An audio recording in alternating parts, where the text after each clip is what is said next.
I don't remember what's what. We have these wires, which is going to be for ID lights, correct? And it also goes down. So these are negatives. Oh, good, good. Use the technical term. But we don't need all this mumbo jumbo.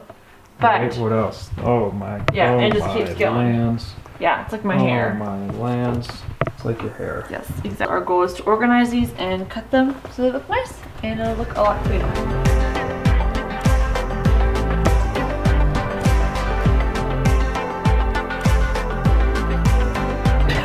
This is a total mess.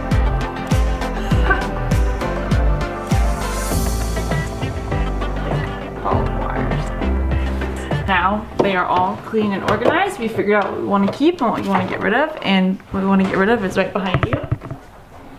Nasty. I know. So we cut them all to the same length, so these ones are going to be available for later use. We'll have some access in this area right here, and then we have our negatives all set out on wires.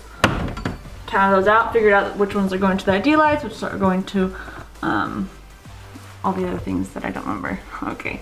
And then we also have some allotted lines here. So this is for the light bar that's going to be up on the roof. Kind of.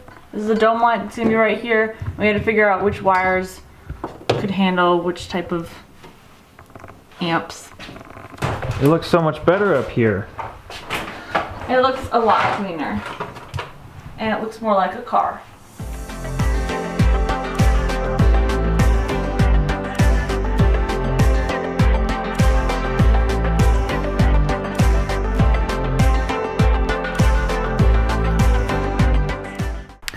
One of the side projects that I've been working on a lot recently is figuring out the whole wiring situation for my operating setup. What I'm doing is rewiring switches to run lights that I still need or am adding. So I'm going to put a light bar up front, so I need a switch for that. I'm going to put in a switch for the dome light that's going to be right above the driver, the map light, whatever you want to call it. Anyways, I'm putting those switches in my dash. And in the normal spot where there's a stereo, there was nothing. So I have that empty space where I could get to put in some dash mounted switches. Let me show you. This is what my main dashboard trim looks like, right? So air conditioning control accessories go in here. There's vents that go in here for air conditioning vents. This is where my headlight switch is. There used to be, this is all Bondo, by the way. I filled the holes that the previous owners had screwed a bunch of stuff, just screwed it into the face of this thing. So I'm filling a bunch of screw holes. They had mounted this, emergency switch here for child care purposes. So I've filled that hole, and there were two 12-volt outlets. I don't need two. I'm gonna put a USB outlet here. So I got rid of one.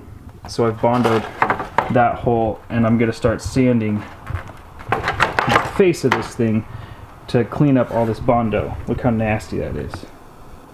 Oof. So once I clean up all this Bondo, it's gonna be nice and smooth. I can spray paint this to be whatever color I want. We'll probably do a nice matte black, just like how it is, except really crispy clean. And then in this space, I can build my custom switchboard.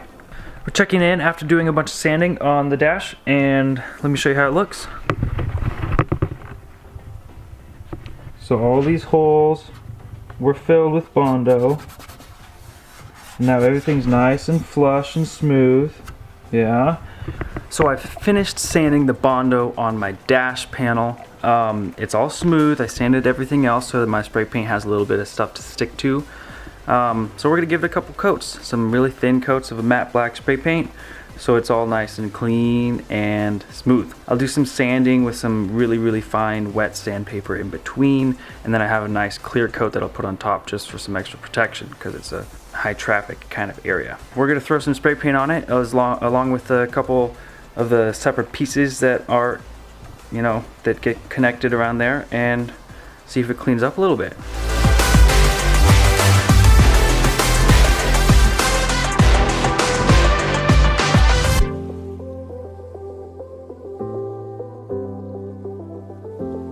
After seeing how that lump that I initially bondoed and smoothed over. Didn't quite perfectly fit in with the shape of the dash, as well as the paint kind of absorbing differently between the Bondo and the plastic that's underneath. I'm gonna go back and do some more sanding. I'm gonna try to get it more flat. If I need to do more Bondo and fill in some cracks that I make, that's fine. But I think I can do better than this. So let's sand it down and see what we get.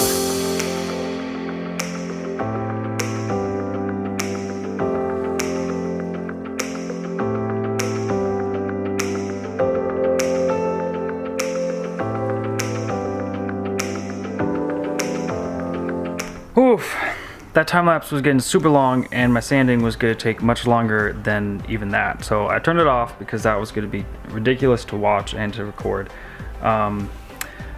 Bummer is that while I was sanding, I was flexing this thing about too much and the other hole that I had prepped and finished popped out.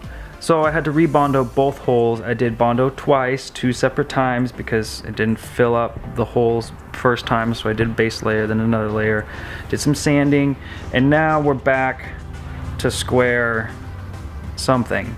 But it looks better than it did a couple times ago when I first did this version of Bondo. However, now my whole dash is super filthy, so now I gotta do some more cleaning before I can go and respray. But let me show you how smooth I got that mound to be.